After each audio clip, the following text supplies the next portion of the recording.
America bound. Yeah.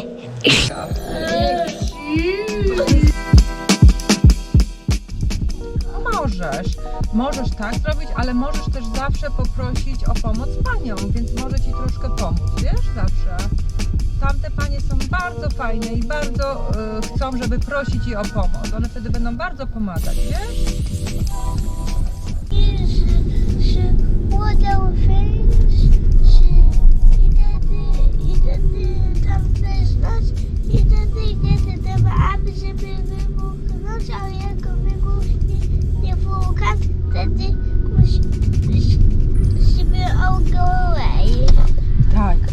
Ale my robimy eksperyment. No. Mieszkam w szkole. Only the activity.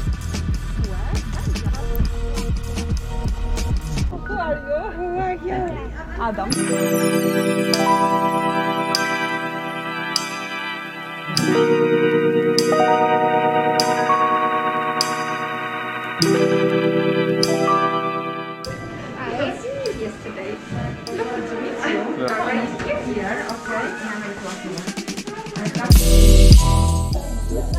This is your class? Nice.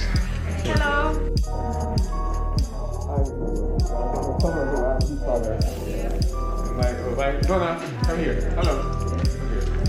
My wife, Donna. Nice to meet you. I saw your presentation yesterday.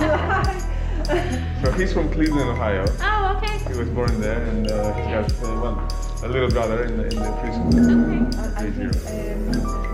Hard for because after first class in different schools, he loves all kids and everybody.